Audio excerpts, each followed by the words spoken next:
we talk about water as a mystery. The fact that we don't know very much about water means we're still learning about ourselves. And what I've seen is that water reads potentials. So when I put a seed into the water, I see the apple. If I put a sunflower, I see the sunflower. And when we actually, and I always say, if we could all see how water sees us, we would stop looking in the mirror going, I wish I could look like so-and-so, or I wish I didn't have this wrong with me, or all of the things that we nitpick at ourselves. Water just sees us as we are. Hello and welcome to the James Granstrom podcast, Super Soul Model Series, where I help you tune and tap into your natural state of well-being. In this week's episode, I'm speaking to Veda Austin. Veda is known for her work in water consciousness and her unique exploration of water's memory and its secret intelligence. She's just written a new book on her life's work, which is understanding the living language of water. So I'd like to welcome to the Super Soul Model Series, Veda Austin. Oh, it's such an honor to be here. Thank you for having me. Absolute joy to have you, Veda. So I guess my question is understanding water and the depth and the material and the discoveries and all the photographs you've taken in however long it's been, way over decades for you doing this understanding in the map of consciousness. And I just love to understand, how did your journey begin to wanting to understand water? Because you've gone into such detail in your beautiful book. And as more people will find out about your work, how did this journey begin for Veda? Well, there's kind of a long version and a short version. And the longer version includes having been in a horrendous car accident. And without getting into all of the details, because I think we have a lot of other things to discuss, I ended up having a healing experience with a specific type of water here in New Zealand. It was a natural artisan water with a very high natural pH of 9.9. And I had been, as I mentioned, in this car accident. Basically, we went under a 7-ton truck, rolled twice, and the driver died immediately. And over the course of 20 or so years, I had 8 surgeries, and 3 of them were for bowel surgery because the seatbelt crushed my internal organs. Right. On my final surgery, I woke up surrounded by doctors, and they said, well, you didn't recover well, and now you have showers of blood clots in your lungs, and you're going to have to be on warfarin potentially for the rest of your life, which was absolutely shocking to me, given I was young, outside of the car accident injuries, very healthy. I didn't smoke, I didn't do drugs, I didn't drink, and I looked after my body. And so I was told I would die if I didn't do this. So I took warfarin which is a blood thinner, for several months until I had a clean chest x-ray. And although the doctors suggested to me, you really should just continue on this potentially for the rest of your life, I tuned into my body's decision. And I kind of already knew that my body could heal itself, because after the car accident, 3 doctors had told me I'd never be able to have children. And I'd already had a child for every doctor that told me I couldn't. So, I knew my body could heal. And so essentially, I put what they told me on the shelf. I didn't disregard it, but I went on my own healing journey. And I spoke to a friend of mine who was a medical doctor and also practiced Ayurvedic medicine. And he said, if you can find a natural source of naturally alkaline water, it might help to bring your body back into balance. And so I thought, well, that sounds easy, the foundation of life. So in New Zealand, we have lots of naturally alkaline water. Most spring water is naturally alkaline. And I put myself on 2-week trials. And eventually, I had a wellness center by this time. A client said, there's this guy, he's got his own private source of water, and he's only giving it to cancer patients, and maybe you want to try some. And so this was the 9.9 out of the ground. pH stands for power or potential of hydrogen. There's a lot more we can get into about that, but that's not what I want to focus on. Essentially, 3 days into it, I noticed a really big change in something many people don't talk about, and that is bowel motions. And after so much bowel surgery, I've become much more comfortable talking about these things. But things started to move in a really positive way, and so much of the world is so dehydrated, and they really struggle trying to just have pass a bowel motion. So this is something I think is really important. But day 10, I noticed something really big happen. I had all these bumps come up on my arm and jaw that were particularly painful. And uh, I ended up, as disgusting as it sounds, getting some tweezers, and it felt like there was something actually coming out. And I pulled this little shard of green glass out of my arm. And between day 10 and 12, I had pulled 27 pieces of glass out of my arm. And that had been embedded in my body for over 20 years, because the man who died had a nightclub, and in the back of his car were crates of Steinlager beer, which is a lager in a green glass bottle. And when the car rolled, this side of my body got more green glass and this side got more windscreen. So I went into this deep dive as to what makes this water different. Went looking at an analysis and all of these kinds of things. And in the end, I ended up asking probably the most important question that I am still asking. And the question is, what is water? What is water? And what is water? And to many, that might seem obvious. Oh, it's H2O. I'm like, well, I don't have any connection to those letters, like H2O. What is my connection to hydrogens and oxygen? I mean, granted, we need these things for life, but tell me something deeper than that. Yeah. And so someone said the two hydrogens are feminine in the mode of levity, and the large oxygen is masculine in the mode of gravity, and together they create liquid water and balance on Earth. But someone else said that water is actually only one part matter, and that's the hydrogens and oxygen. The rest is photonic light. And when I started seeing water as a lighthouse, a lot of other things started to make sense. And the healing journey evolved on its own. But from there on, I started being interested in the new science of water, the fourth phase of water, as we have a liquid, solid, gas, and a type of gel or plasma. And that's the kind of water that's in our cells. And it's the kind of water that builds between a liquid and a solid, and a solid and a liquid. And so I started to look who's doing what about water. And obviously, you come across Masaru Emoto, Yeah.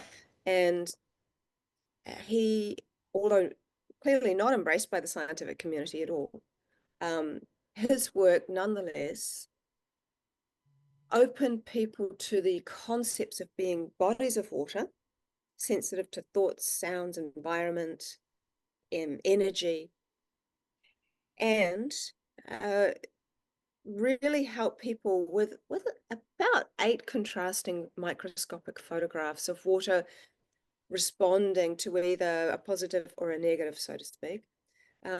Help people to really identify themselves as bodies of water. And that led me on to learning about a man called Laurent Costa, who has a book called Journey into the Heart of Water. And he was taking microscopic photographs of water as well, but there was no part, this is what I love about him, because I can relate, there was never a part of him that was experimenting. Because for him, the water was his spiritual teacher. And he saw that water was responding, not just reacting in the same way that I have. And so he would invite water to share whatever water wanted. But sometimes he couldn't help but smile at the water before he'd flash freeze it. And he was literally out, as well as getting geometry like Emoto, he was seeing smiley faces. He was seeing fish and hearts and cats in the ice and microscopically. And they were all things relative to either his thoughts that from that day, or cats walking around near him because he had some cats. And I loved his work because geometries, of course, are beautiful and we are naturally attracted to them. They make sacred geometry makes the universe up. But art is something expressive, something unique. And it is a kind of, to me, it's an intelligent language. And that just kept on leading on to more and more research around what else is there. And I ended up wanting to see whether or not water really had what people keep terming as memory. But in all honesty, I think a lot of things are upside down, and I am constantly re-looking at what I say. Is that right? Is the word is memory right? Maybe it's more from a what perhaps an Aboriginal person might say. It's actually water dreaming. It's actually water imagining. Uh, I see that water is not limited to time and space, so it makes me ask much deeper questions. Uh, from seeing all these people's work, as well as hearing about a man called Thomas Hieronymus, who went into a Parisian meat market. So he was a radionic engineer, and he went to this meat market on a frosty, cold day. And he noticed that the freshly placed organs of an animal appeared to be affecting the way the frost froze on the glass behind where they were placed. Like the frost would freeze into the shape and form of a liver organ above a liver organ, and so on and so forth. And he had this hypothesis that there seemed to be some kind of life force energy still emanating out of these organs, even though they weren't attached to an animal. And he put this down to there being water in the blood. And water is always in some kind of, if you bear with me with this word, communication with itself in its varied forms, particularly liquid and gas. And so each organ has something called a sonic signature, which is like a cymatic imprint of form and function. And that information was being shared with water in the air, and the water in the air was given the conducive environment of freezing into being able to show the form of the information. And I took all of that, all of these things and these experiences, and put them into this one question of, okay, well, let's just see what happens. What happens if I do this? The secret I saw was in the freezing, where the unseen becomes seen. So that's Hieronymus was basically seeing what things. you're talking about when you're talking about the fourth phase of water. Is that correct? Is that the bit when Well, water goes from a fluid or a liquid and turns into something solid? So, for instance, if we're touching ourselves, we know in this physical reality, in order for us to experience life, we need to experience physically. And because water is a liquid, when it becomes a solid, meaning frozen, we understand it gives us more information. Is that correct? You tell me. no, there is a liquid, a solid, a gas, and then a type of gel or plasma. That gel or plasma, or what is also known as liquid crystal, is the fourth phase of water. So Right. there are literally four phases, and it's the phase between the liquid state and the frozen state. It is a visible state. It's like a type of ice, except that it has more viscosity. And it's actually not even H2O, it's H3O2. It has an extra hydrogen and oxygen atom. It is negatively charged, and it has an ordered molecular structure that is more lattice-like and hexagonal, much like the molecular structure of crystals, which is why it's called liquid crystal, even though it's not exactly liquid. So, although it can look that way, there's variations that you see within fourth phase water. And another example, which is helpful, is when Dr. Gerald Pollack, for example, um, in his lab, when he's looking to identify fourth phase water within liquid water, they have a little container of water. They put something called microspheres in it that allow you to see movement. And they put a Nafion tube, which is a little see-through tube, and it's hydrophilic, so water-loving, inside the water. If there is fourth phase water within it, what they'll see is that the water is self-propels through the tube. You can see it with the microspheres moving. So it's constantly moving without any For the seemingly. audience, could you just tell someone what a hydrophilic tube is? Because not everybody may not understand what that is, so that they can understand this process like visually if they were listening to this. Um, Okay, so imagine you have glass and you have plastic side by side. Yeah. If you put water on glass, a flat glass, it will kind of spread out evenly. If you put water onto plastic, it pills, it makes little balls, and it doesn't spread easily. So your cells, the walls of your cells are hydrophilic or water loving. They let water spread around it evenly. Whereas, for example, something hydrophobic like plastic, it tends to make water pill and create these kind of balls. So it just kind of falls off, like your windscreen. You know, you kind of it hits it, and it's because often that'll have a kind of hydrophobicness about it. So the water is not necessarily, well, that's some windscreens. That might not be the best example because I've seen two different windscreens do different things. I think this is a But really so good question to yes, intervene here, just to interject here. So the difference between drinking water from a plastic bottle might cause that internally hydrophobic flow into the body. And then if you're drinking through a glass bottle, it might be more hydrophilic. Is that possible? I don't think I think that the human body is actually really sophisticated. It can take whatever water you give it, and it will eventually turn it into the kind of water that goes into your cells. Our body, but it makes it easier if that water has a specific structure to be absorbed through the cells. Right. And by that, it's actually it's a lot of people I hear say you just drink this water, it's going to make it more structurally bioavailable to your cells. Well, that can be the case in some situations and not in others. And so when we're talking about H3O2, so that fourth base water, our body is constantly taking whatever water you give it and making it into that fourth base water once it goes into the cells.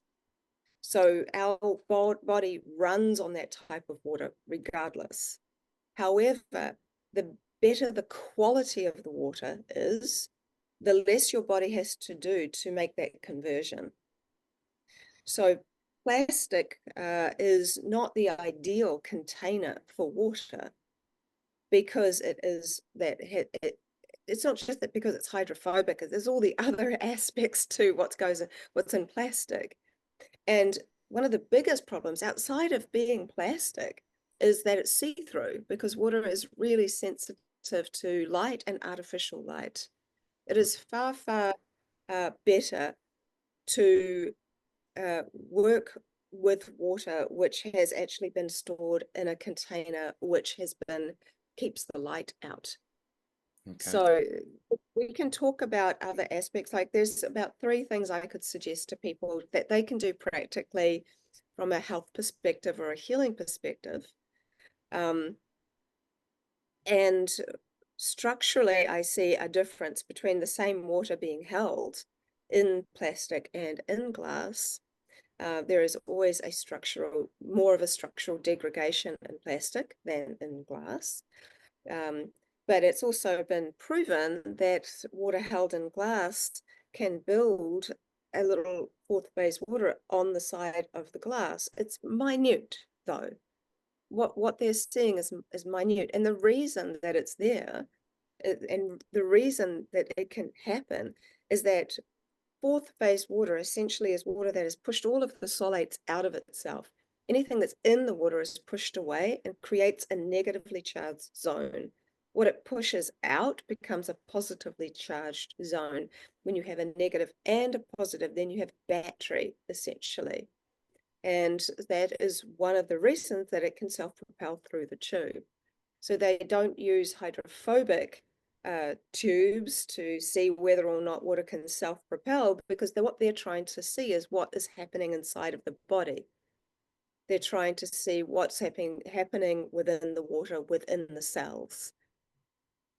So, okay, now we're going to get, so that's a very lovely scientific understanding of the difference between hydrophobic and hydrophilic. I think what I would really love to do is to share with the audience some of your ideas of your pictures. some of the photographs that you've taken so they can understand why, you've gone into really wanting to understand the depth of how water moves and its relationship to us. So you talk about in your book that water has memory. You also talk that water has a consciousness. What does that actually mean to somebody who might not know what that understanding is when you're using the word water and consciousness?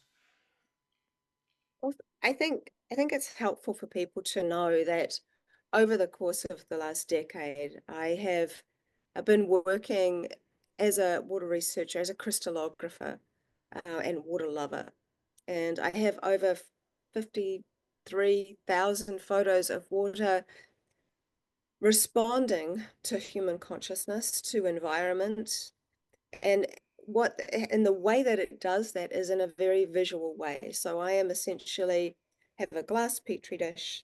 I've used all kinds of water. I put water in the dish to a specific amount. I inspire it in whatever way that might be, whether it's putting a feather in and taking out, whether it's writing a word, doing all of this. I freeze it using a short-term method, which means that essentially in my freezer, it's 5 minutes and 20 seconds. I'm looking for water on top and ice underneath. We're capturing the first freeze. That is that fourth phase stage where it's actually more of a plasma. I'm tipping the liquid away and I'm photographing the crystallography that sticks to the dish. So it's a very short, very fun method, but it allows me to see imagery in a way in which I had not been able to see when I didn't know better and I used to freeze water solid for a year. It has allowed me to see the difference between a solid and a liquid crystal and how much more information is shared in it. So within that, what I see is that water isn't just reacting. This is not just a reaction. I have some of the largest amount of repeatability in my work, specifically to hydroglyphs, which is a slightly separate thing. Yeah. Um, so I see a signature pattern that allows me to identify the type of water it is. I see art. I always say art is the heart of water. And from an artistic perspective, I used to work professionally as an oil painter, but I also studied archaeology and I've also been um, in a lot of research and development. So I love to see the world from an artistic perspective. And I see that water can pick up on people's photos and faces. For example, I'll put a photo of a friend, put my dish of water on top of it for 30 seconds, remove, freeze, and I'll see an image of their face. And with different people's faces, it picks up their different features. But I can then, for example, take my friend Wendy's face and do that whole thing, see her face, then print out the ice face and use that as an inspiration. So And then I'll basically, see, like doing photography, I studied photography, so it's like the negative of the yeah, actual photograph. So what you're left with it was what of Wendy's face. the negative of her face. So what actually saw for her face was the details, the lips, the eyes, the nose, everything there. But when I showed Water that image that it had created, it designed a negative of that image. And then I continued that conversation actually, which is with the water, constantly showing it what it designed to itself.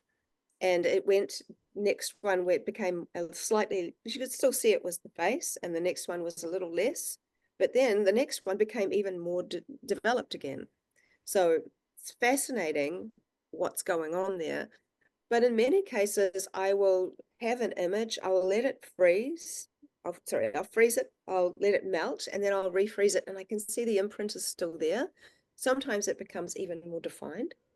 Yeah. So you can do that for weeks at a time. So then there's hydroglyphs. And hydroglyphs are where I'm getting a lot more of the scientific attention. Not that that's my be all end all. I love the interweave of science, art, and consciousness. But I found that just to be taken seriously, it's important to be able to work in this way, which can attract a lot of different For sure. genres of images. For sure. But And hydro, may I just say that I think that, because you've got done 53,000 photographs, of which you published probably at least 1,500 in your book, yeah. at a bare minimum, you're probably just taking the quality. It's lovely to be seen, but you also are, your own research has just proven to you more than over a decade.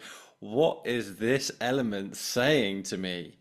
And we take water for granted. We drink it every day. We shower in it. We bathe in it. It's the source of life. It allows us to purify ourselves. But at the same time, it's just got something else going on that we just can't see underneath. But you've gone into this such great detail to understand what is this thing. And I really want to hear about this the hydroglyph part. But I have to ask you this question because you said at the beginning of this interview, you were like, I keep on asking this question, what is water? And I'm just fascinated because I've been meditating every day for 21 years. And the most profound question that I've come across in my meditation, which is just quietening the mind, just entering a space between spaces. Now, it doesn't mean I'm there all day long, but it might just be a minute a day that I enter this space of total nothingness, of total stillness. And when we look at the surface of a pond, when it's totally still, we just feel this presence talking to us. And on occasion, I might just ask, who am I? Who am I? And in that, I might receive something in the silence that I get later throughout the day. And I always tend to ask that question when life uh, is a bit stressful or there's something going on, because you want to be reminded of who am I? And I would really love to know, have you ever asked water, who are you? And have you ever taken a picture of it? Um, well, there's kind of a few things in that whole questioning. So firstly, I would say that I think one of the things I think about water is that water is the house of the divine. Yeah, And if you could ask who are you, as well, one of the integral pieces of how my work works, or how this work with water works, is through light.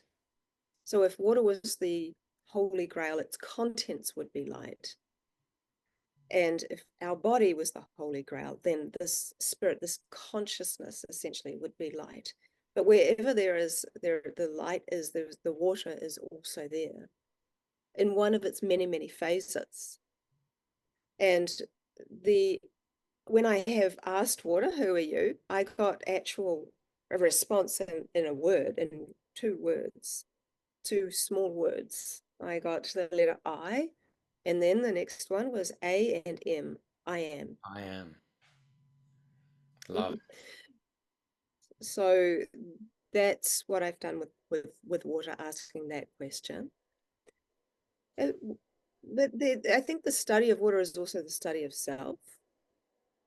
And I think it's my friend Moses Hackman. He says that the cycle of water is also the cycle of the soul. Whether or not that's true, there's many things we don't know, but there's a lot of nice things we can entertain. And I think that water has encouraged me to entertain many, many intuitive hits that it's given me.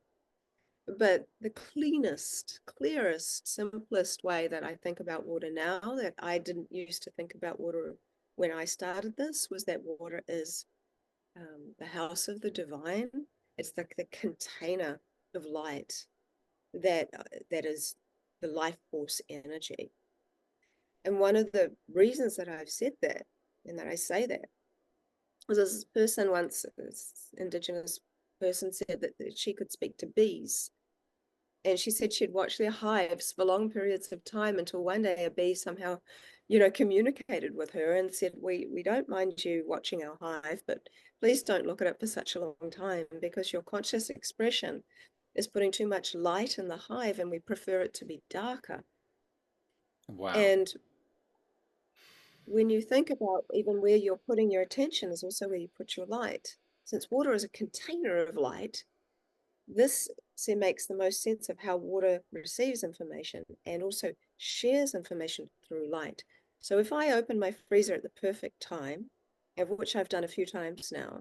And you can't really guess exactly when that's going to be. It just seems to be always a coincidence somehow. The timing is what it is, where I just open it and I can see this. But I filmed it and I photographed it, where as water's beginning to freeze, it sends these little kind of ice shoots out before it has taken over the entire dish in ice or liquid crystal. And at the tip of that ice, you can literally see and photograph light coming out of the tip, like a halo, What, coming out the which fingertip, you mean? Or coming out of the shard of ice that first starts before right. any of the other I'm with ice you. is taken off. And so I believe that actually it's light that paves the way for the design of the ice. Because water is a lighthouse.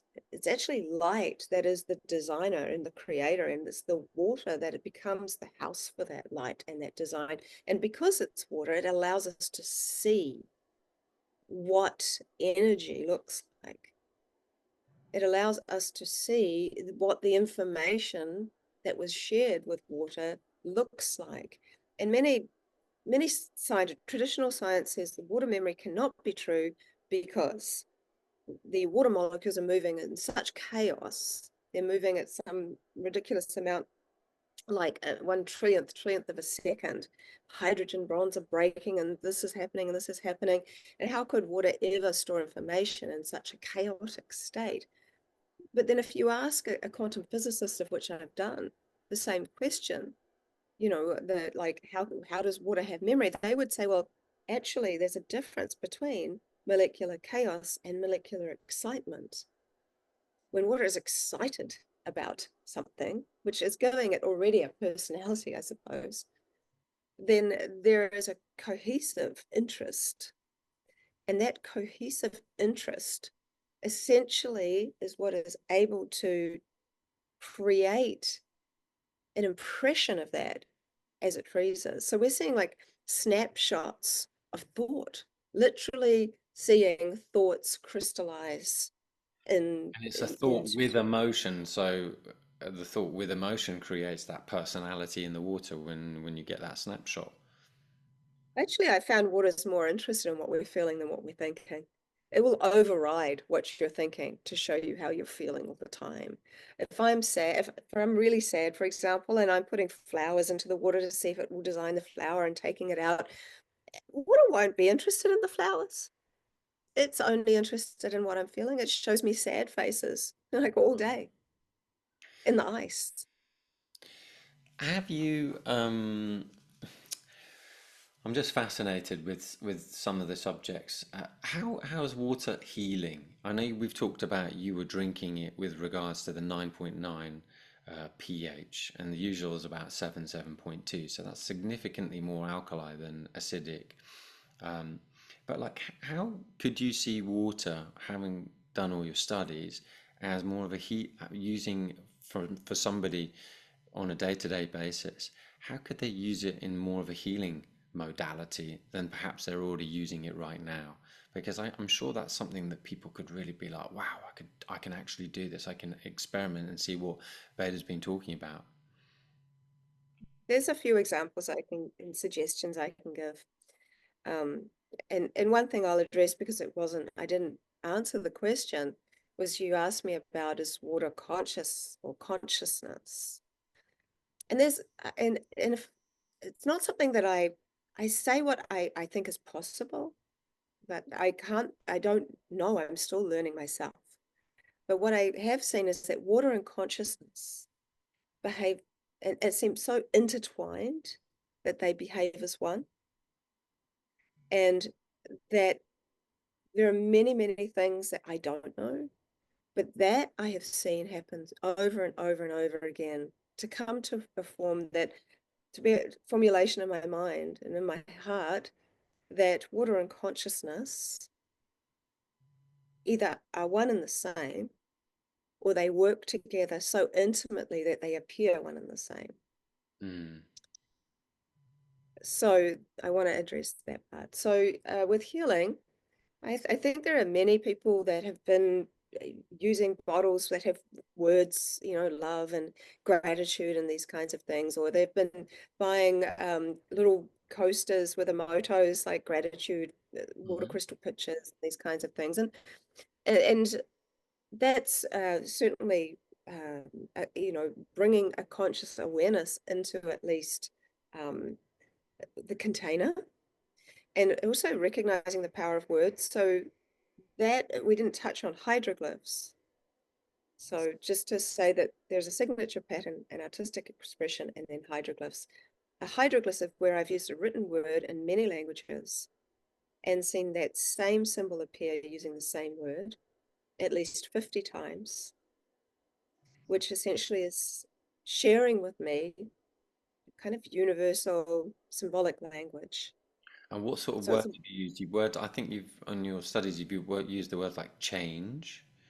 And what else have you I used? have about 48 words that I've used. Okay. But within those 48 words, there are other, so each symbol has multiple meanings, and those meanings seem to interrelate. An example would be the star that looks like a little star Yeah. as a hydroglyph in the ice. That can mean both light, it can also mean guidance, and it can also mean imagination, for example. That means I've done that 150 times, each time 50 times, to make sure that, yeah, I mean, in my mind, 50 just wasn't random. Change can also be winter. It looks like it and can also mean between. Mm. So when I hear say I have like 47, 48, I just can't remember because it's a working thing. Um, then even though I've got 48, say, then I might have three or four of the meanings of that one symbol. So that gives us a lot more of sort of extra understanding, I suppose. So that's kind of a big deal, and it's very helpful for people to be able to see see these designs because I have a PDF of them all.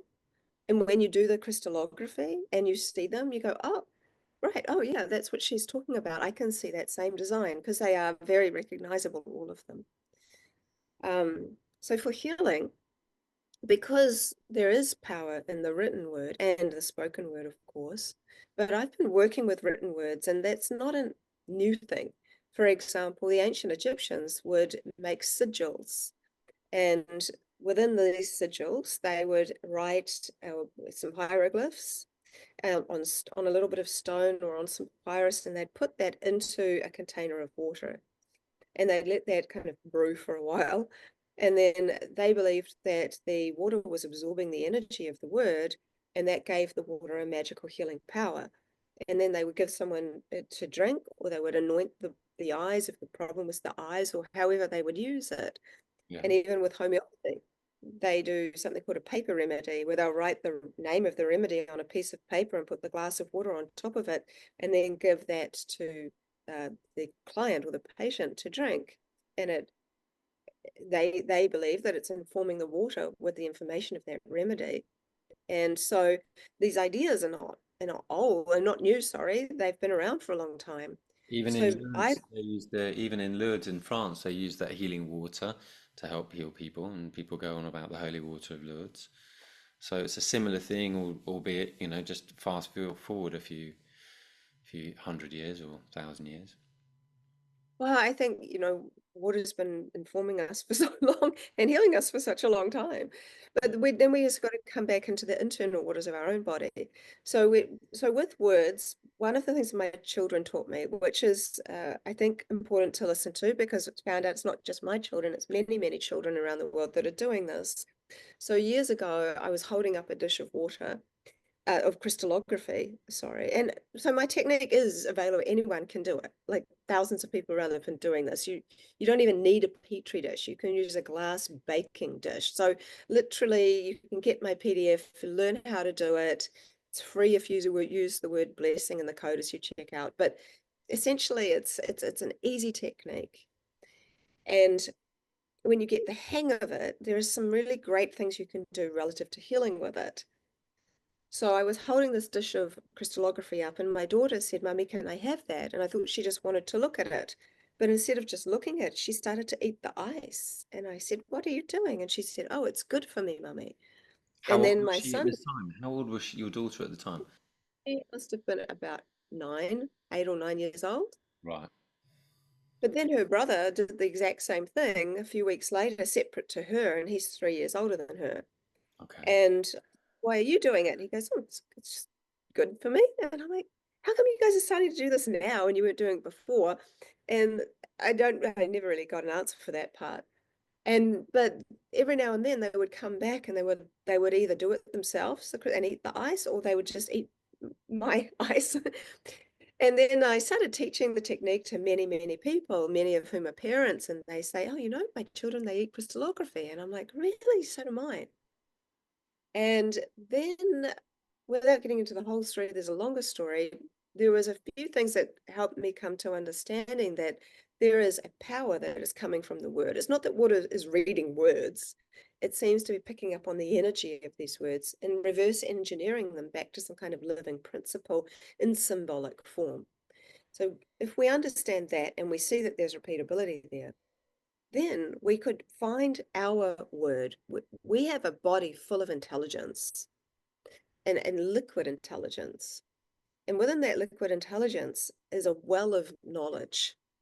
And if you pull from that well of knowledge and ask yourself, what is my healing word? And you don't let your brain get too involved in that, a word will just pop up, will spring up, literally. And for me, I had a headache, for example, and I don't get so many headaches, so it was kind of a thing. So I was like, okay, what's my word? And immediately purple came into my thoughts process. I'm like, okay, I wrote the word purple, put my dish on top of it, froze it using the method, ate the crystallography, and literally within 5 minutes, I could feel my headache going away. Now it's been over two and a bit years since I've been teaching people to do this, And this is just basically a free. little water from your petri dish. Is that what you're saying? Just a little bit of Put a water. It's a thin layer of ice that So there's falls on the hardly whole, any water really that you're just ingesting. but it's before you're eating it as it's starting to melt. So you're eating it whilst it's still in form. So it holds the information of that word. And by eating it, you're eating water in form and taking it into your own body. And so and it's also in a liquid crystal state, which is the healthiest state of water to eat, if you will. Okay. And so within all of that, it's been over 2 years. I have had over 200 people do this. And I have so many people telling me that it has helped them with their health. It's helped them with their sleep. It's helped them even with constipation. One lady had a vaccine injury, very, very unwell.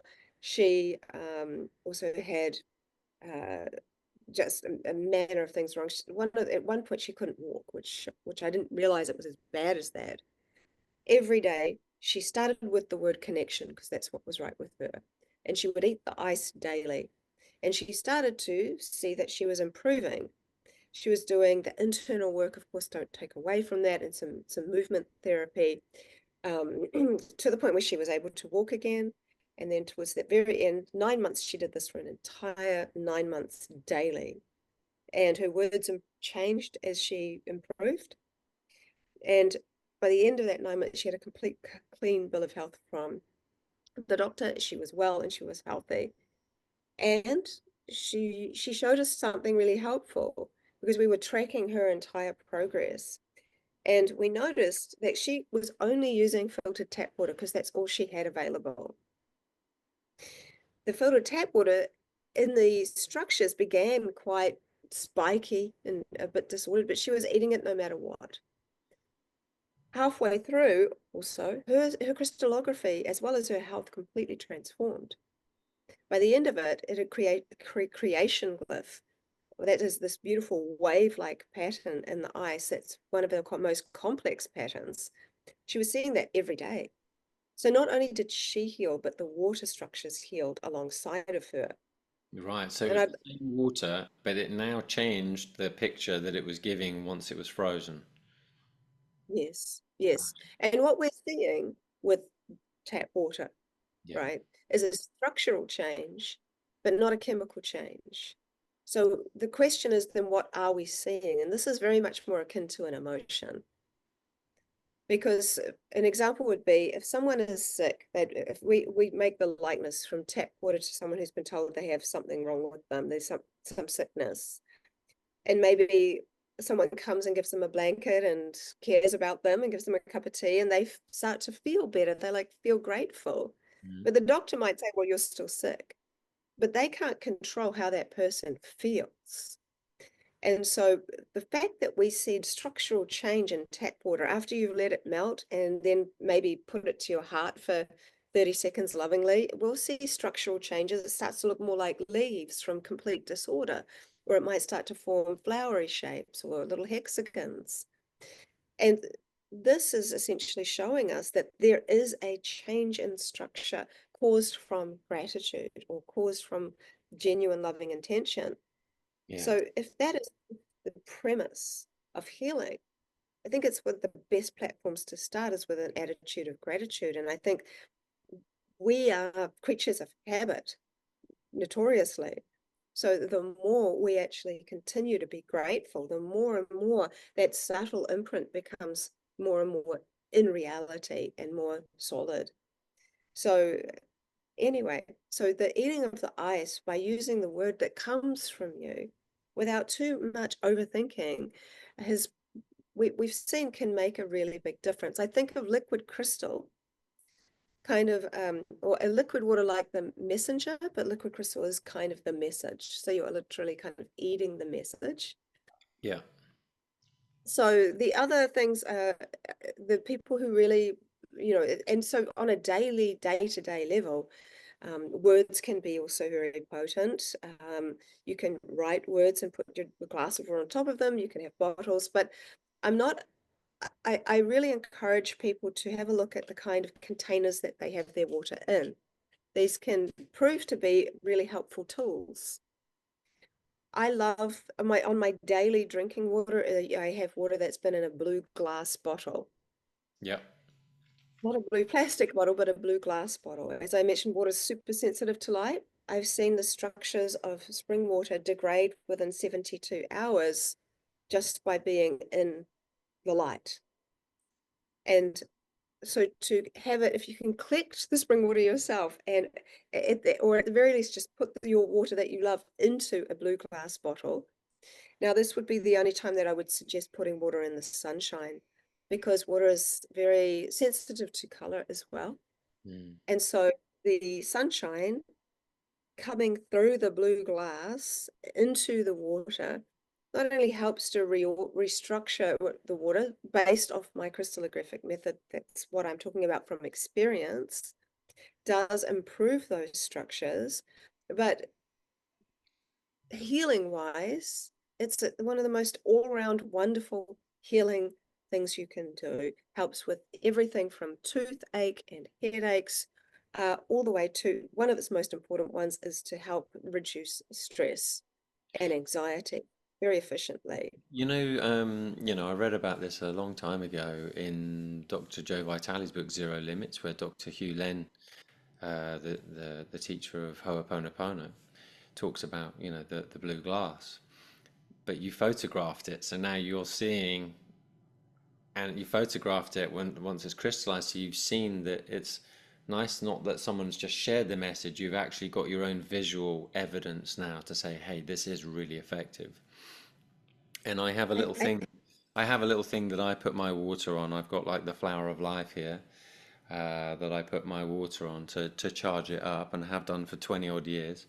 And I use the blue glass and put it in the sunshine. So it's very easy here being in Spain, but it doesn't matter in any country. Just that charge of water can be so powerful, but it's so nice that you get the visual evidence, Veda, that's actually saying, hey, this is really healing, that we can do so easily.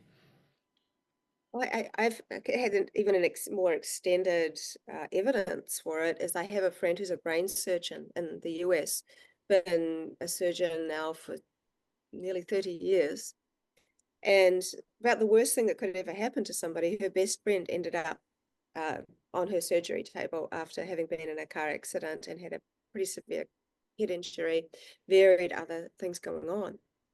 And this lady I'm very grateful to her because she's clearly, a very clinical, very highly praised surgeon in this modality, but she's very, very passionate about water and quality of water, and very interested in my work.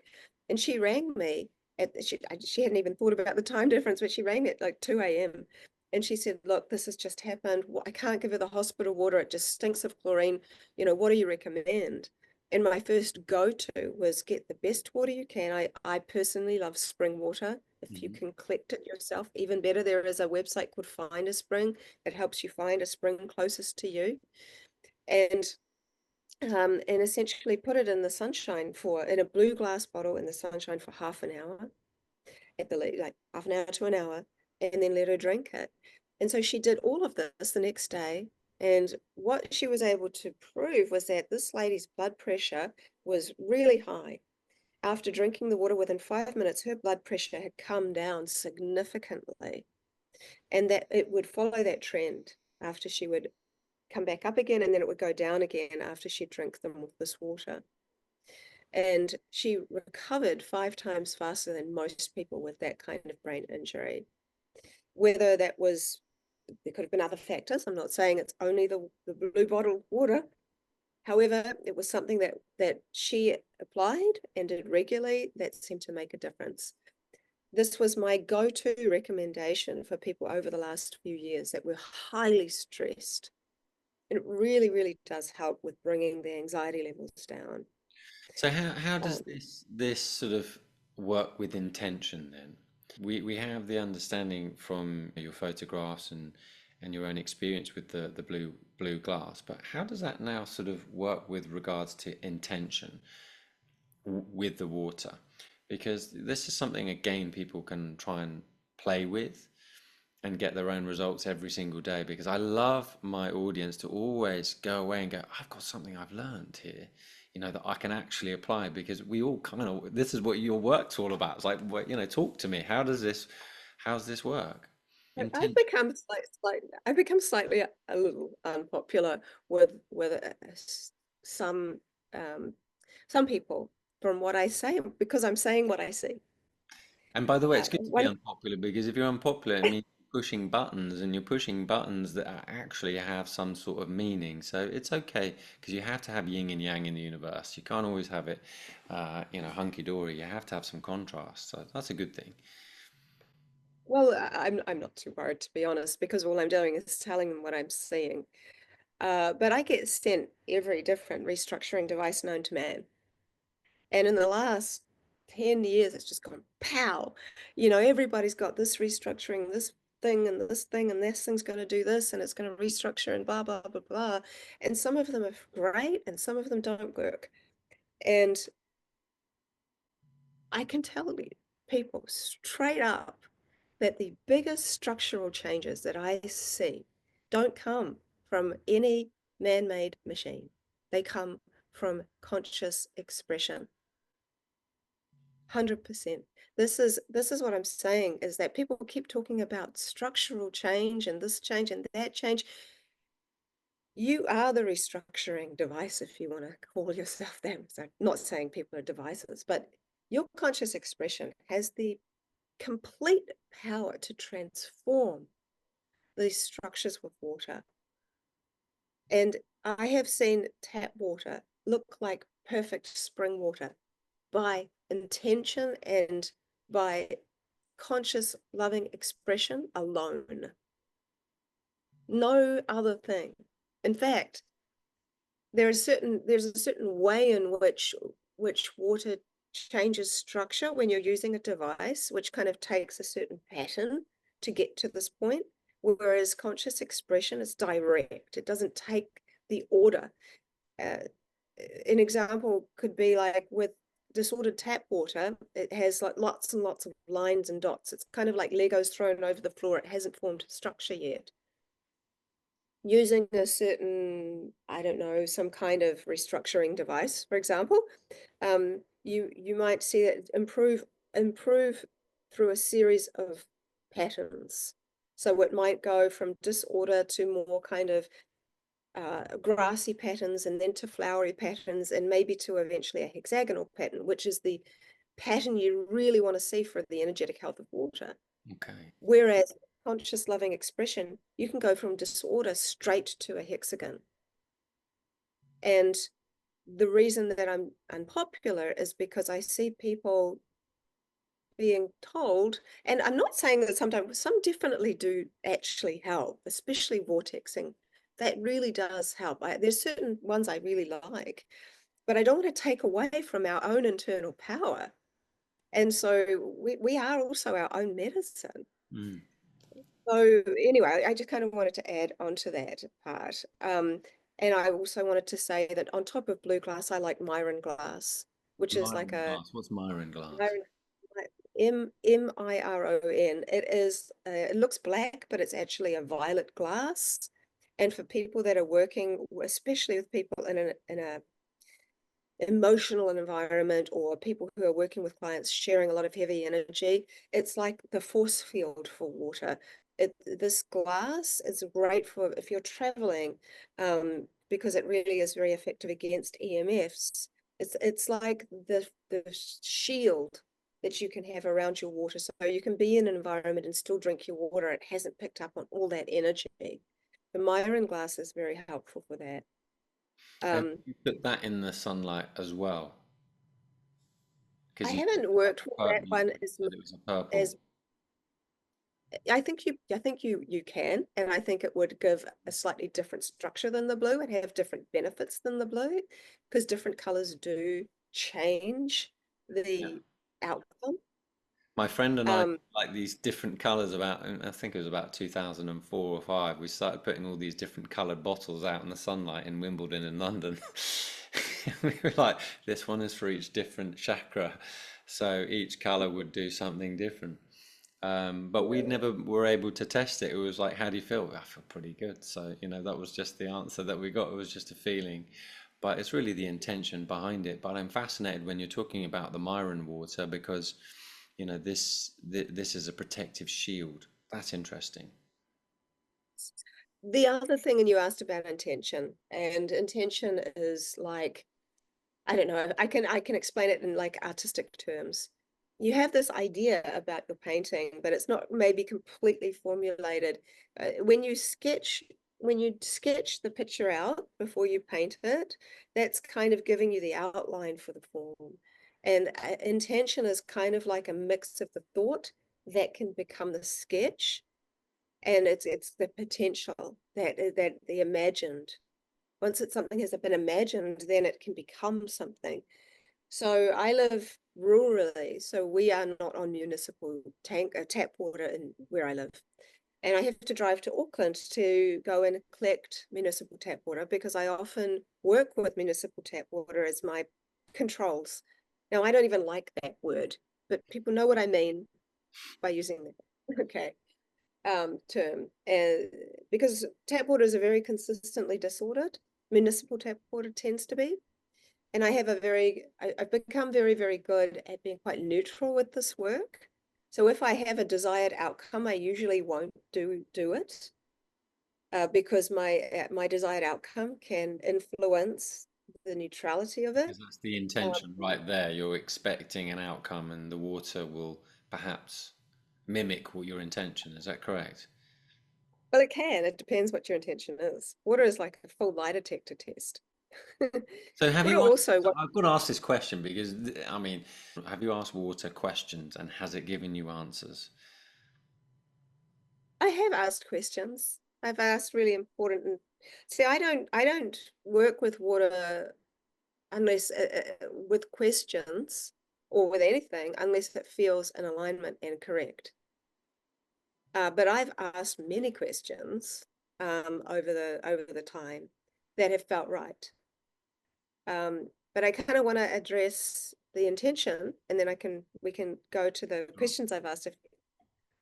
Because of where I live, I have to drive to go and get the municipal tap water, and I can't keep the municipal tap water in a cupboard out of the light. And then I work with it as I need to.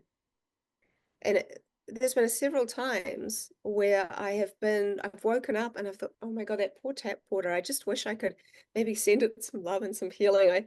I feel sorry for it sitting there just in the cupboard, like without any attention. My intention is like that I want to help it and I want to heal it. And so it might be 3, 4, 5 hours later, I come to go work with that municipal tap water, and it's completely ruined as a control because it's all beautiful. All of it has transformed from disorder into order just because I set an intention for that.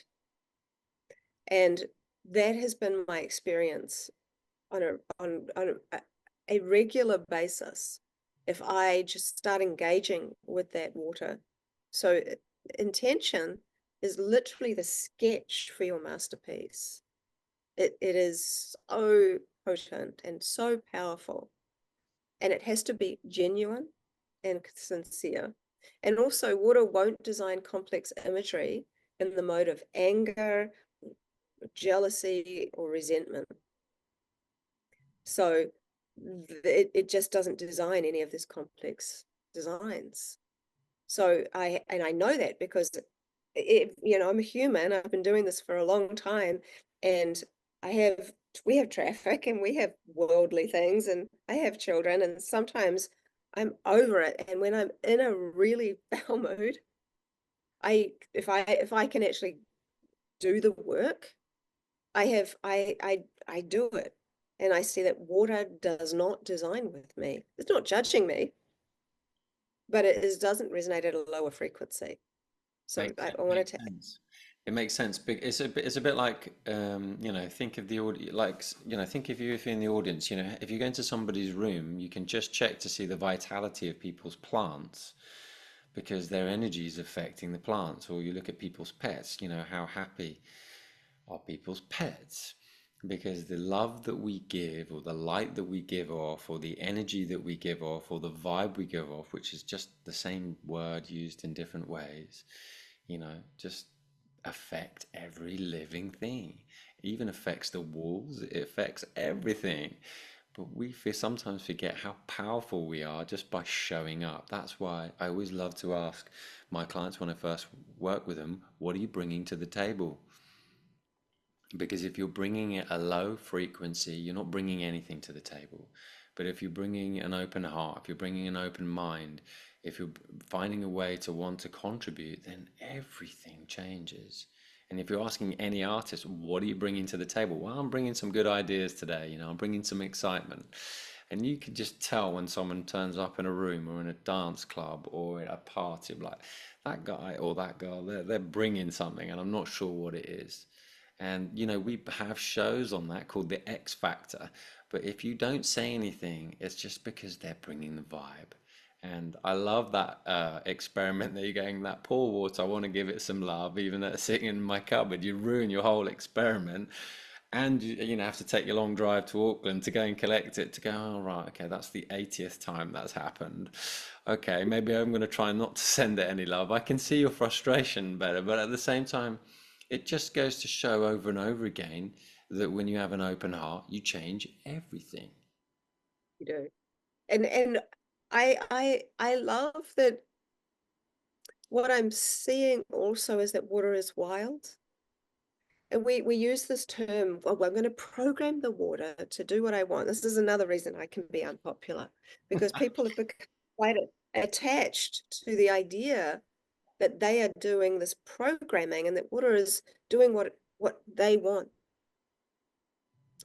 However, from another perspective, like my father is native New Zealand Maori, and the Maori people have a saying that I am the river and the river is me. And we are all one and the same.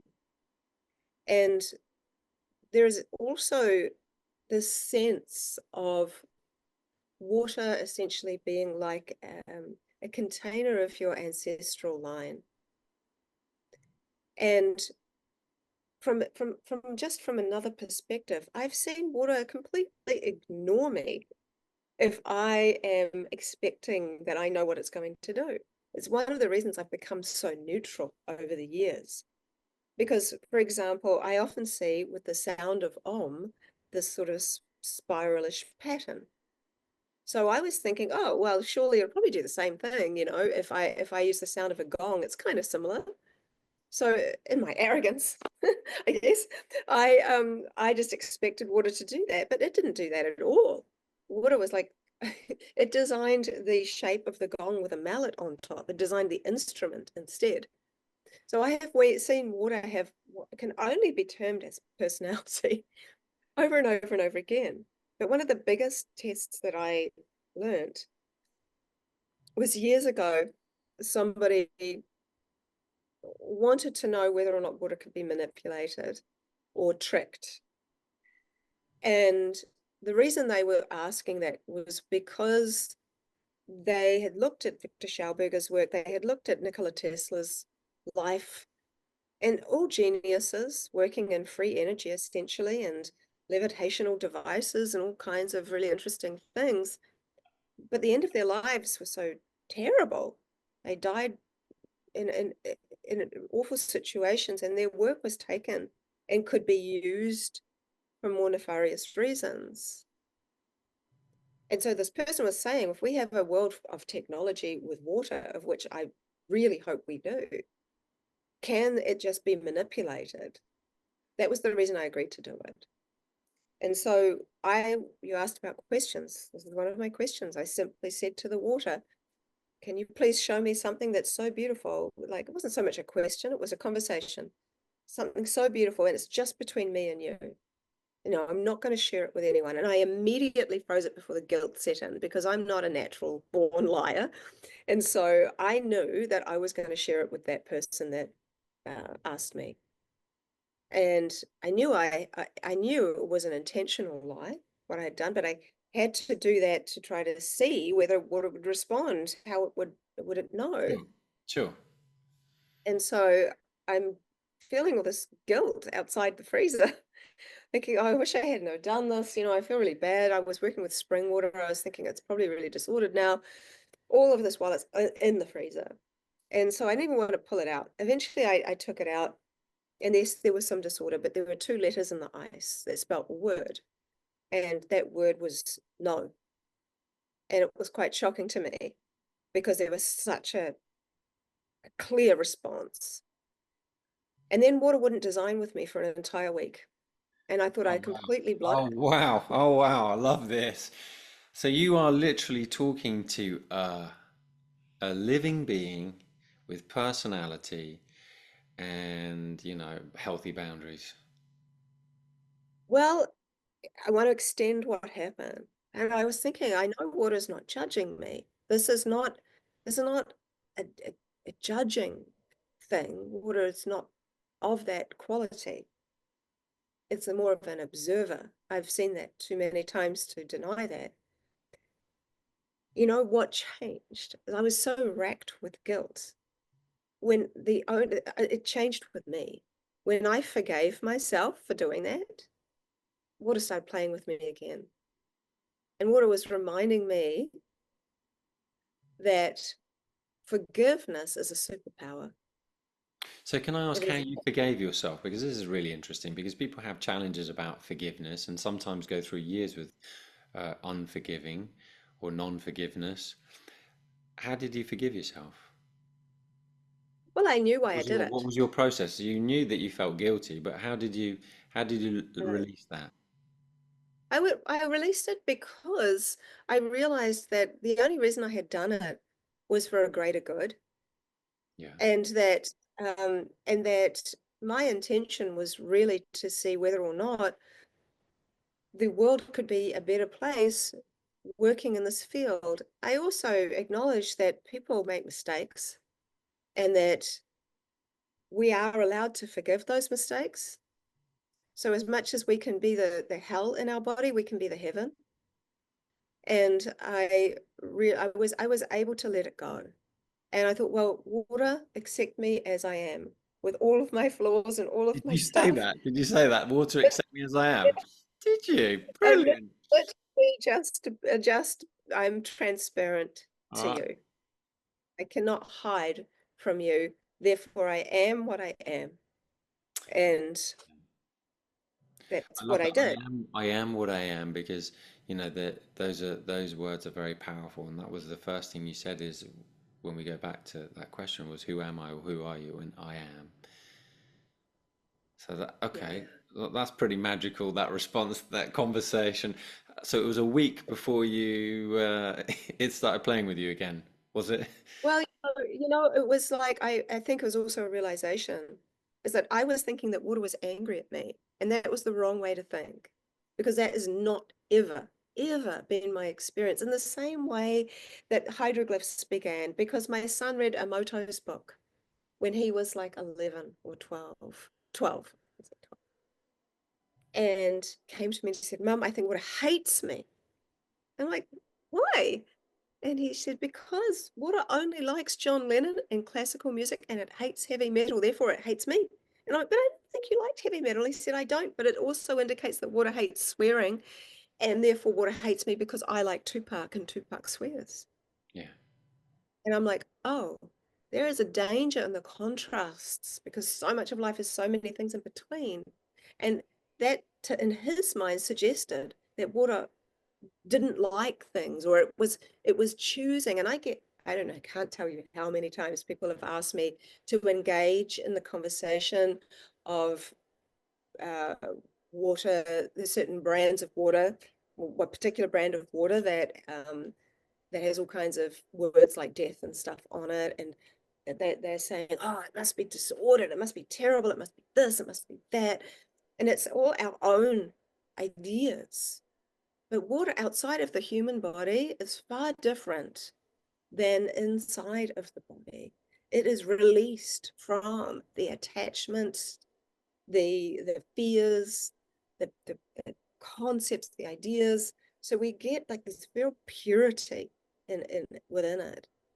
And within all of that anyway, I can really go off topic, I think. But we come back to its essence. And what I realized was that water is not judging me, I'm judging me. And that is always the issues that we have. Our issues tend to come from our overthinking about things from the past or overthinking about things that might happen rather than being in this present moment, being grateful for the fact that we actually can move, we can breathe, we are not on life support, we have the ability to go walk in the forest or whatever things are there. To just stay in an attitude of gratitude keeps you in that moment. And so I've always said I thought heaven and hell were within us, and we can get to choose which one we're going to be in by what we are going, where we put our energy and where we put our light. It's like that American Indian proverb around the two wolves that are constantly in battle, and the one that's going to win is the one that you feed, and those two wolves are the ones of which are essentially kind of the thinking of positivity or the thinking of negativity, and it's all the same thing. And so what I'm seeing with water is that the forgiveness part, it's kind of like water is like this reflection of a divine love whereby you're not being judged, because we do a great job of judging ourselves really well. Ask anybody who who's ever mucked up something. We all make mistakes, but at the same time, like we also judge others, and we are sometimes unaware that we're judging and get caught in judgment. And in doing so, we disconnect from our own energy, our own life force for a moment or two. And I call it the green light, red light syndrome. So you don't realize, but that judgment just sticks you in the red light category where you're not getting flow. And when we like to think about water, we like to think about a fluidity. And the green lights for me resemble that flow. And when we get caught in judgment, it's kind of like we stop that flow for the moment. Well, you never know what somebody's gone through to get to the point where they might be behaving the way that they are. For sure. There was the last thing I would say has been a really helpful healing thing that a lot of people can also do. Um, would be, so I used to have a wellness center, and I have some gifts of healing. I no longer have this. It's been a long time since I had that. But I did this thing called, it sounds awful, but like electrical acupuncture. So I was able to put what felt like a bit of an electrical charge uh, into people. I'm able to see energy around living things. And I would focus on wherever there was like a dull yellow color, because that was the area where things were stuck or there was sickness or the potential of sickness. It was often stemming from emotional things not being able to be moved, like being stuck, not being able to let go or forgive. Now, what I would the patient would be lying down, and I would say, okay, and this is particularly good for people that don't like to talk about their problems, which is a lot of people actually. They really would rather just not. Um, and so I would see that dull yellow color often around the pericardium of the heart. And my daughter is very wise beyond her years. And she said, Mummy, we have the weather inside of us. So when she was really upset, I remember she was like 4 and she said, Mummy, and she was crying, she said, Mummy, I'm raining. And I really loved the way she saw things, but it made me think further and think, firstly, I think there are more phases to water than four. I think there are many more. I did a podcast with Robert Edward Grant in the last few months, and he agrees mathematically there must be more phases to water. And I think one might well be a vibrational type of vapor that's directly connected to consciousness or the spirit and soul. Anyway, that's a separate thing. So, um, this idea then is that we have all of these different stages of water or phases of water in a subtle level within our own body. And because I see so much emotional things get stuck around the heart, I see it as an ice wall. It's like, and I feel it in my hand and sensitively as cold, as freezing cold. And I'm often drawn there. Sometimes it's other places, but it's usually around the heart. And so I say to these people, okay, imagine that my hand is the sun and that around your heart is this ice. And the aim is that we are going to slowly or quickly, however it works, melt the ice. And people can do this for themselves. So you get your hand, you get it, all the energy goes through into your hand, and imagining that it's the sun, and you place it over or on the heart until you start to feel this melting and I can feel it because I'm sensitive, but people can also told me that they also can kind of feel this. And I watch as their stomach starts to get bigger and they get more and more uncomfortable because they need to go to the bathroom. It's actually really quite quick how fast it works once the melting happens. That the actual melting part can take a little while. And once they've gone to the bathroom, they usually come back and they say, I can't believe how much I just urinated. I know I didn't drink that much water. I don't normally you know, go to the bathroom for that long, but it was like this flood just came out of me.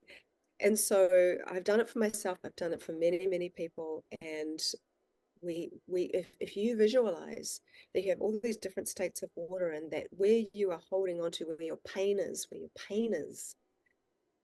that it can form and get stuck as ice. And the most uncomfortable uh, phase for water as a living uh, energy is ice because it's not really moving very much, only in minute little tiny areas perhaps. So to be able to let it melt, and in the melting releases all of the information and it is able to become a liquid and then to flow through the body. So this has been a very, very simple and helpful thing that I've found um, relating to water. And then you drink water that you've infused with all your love and your kindness.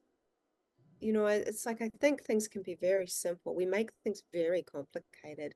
Everything I've just shared with you is basically free, but it requires you to show up for you.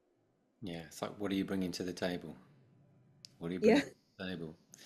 Um, Ved, it's been enlightening speaking with you. Thank you for sharing your insights and your work with regards to water and the mystery behind water, and no doubt will always remain a mystery because it's that beautiful energy that we won't ever truly understand. And maybe it's not our job to understand, maybe it's just our job to be thankful for that we have this beautiful mystery that we use every single day, but sometimes just negate its beautiful simplicity. If people wanted to know a little bit more about your work, I'm going to have all the links to your website and your tours and your book underneath. But is there anything that you'd like to share for people to take away, maybe to consider about water that you haven't mentioned, that you just think, hey, this is something that you can take away? And even though you've done these wonderful in-depth studies, just another simple Veda takeaway. I think one of the most helpful things that I find and that I share with adults and children alike is that by molecular count, not by volume, you're 99% water. And there are more water molecules in your body than all of the stars in the perceivable universe. And every single one of those molecules is emitting more light than anything else. So you are walking already in this path of light simply by being a container of water, salts, minerals, and consciousness. Everything that you have been looking for outside of yourself, it really is within you, both physically, emotionally, spiritually, practically. Our eye lens is 99% water. We are seeing the world through this lens of water. We talk about water as a mystery. The fact that we don't know very much about water means we're still learning about ourselves. And what I've seen is that water reads potentials. So when I put a seed into the water, I don't see the seed in the crystallography. I see the outcome of the seed. I see, for example, if I use a apple seed, I see the apple. If I put a sunflower, I see the sunflower. If I see a flax seed, and I'll see the outcome of the flax pods. Water is reading your highest potential constantly. It's already seen you in your most formed and expansive state. The more we go into the study of water, the more it is that we go into the study of self and the study of spirit. And when we actually, and I always say, if we could all see how water sees us, we would stop looking in the mirror going, I wish I could look like so-and-so, or I wish I didn't have this wrong with me, or all of the things that we nitpick at ourselves. Water just sees us as we are. And it sees through the skin. You know, I say to children at schools when I go into school and do a mix of science and art projects with them, I say, if your skin was invisible and your organs were see-through, what would you look like? And they always come back as rivers and streams and waterfalls and tributaries. And one boy said he looked like a brain-shaped cloud with electrical rain shining down in the shape of a person. I think about all of the things that water has taught me, like transparency, like non-judgment, like light and love and inspiration and imagination and dreaming. And I realized that actually everything that is alive has water within it. And the marriage of salt and water, that's such an intimate thing. I could speak for a long time on, but I won't because we're about to end the podcast. But you think we're made of salts, water, and consciousness. From that perspective, there's also no death within that. Water doesn't die, it only goes from one state to another state. It's only ever transitioning from one thing to another. Salt, well, you put salt into water, it disappears. You could say it's gone, but when the water leaves, oh, there's the salt crystal still there. When someone is cremated, the ashes are actually salt, so it doesn't even quote unquote die when you burn it. And then consciousness, oh, clearly, science still can't even figure out what exactly that is. So we're made of water, salts, minerals, and consciousness, these immortals. And for me, water takes away even these worldly fears. I still have some, of course, but it has so helped me. When you work in the field of water and you study it philosophically and physically, things change and you can't help it. It just does in a positive way. And I do hope that in the future, I can see that there already are many, many things that are going on, and I know what they are behind the scenes, to have a world of technology of water. We're really looking towards a future that can be something very bright. So within all of these aspects, and the fact that I do think water is the house of the divine, then you are a house of the divine too.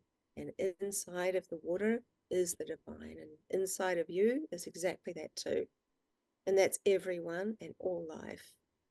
So um, hopefully that's a little something for people to take away.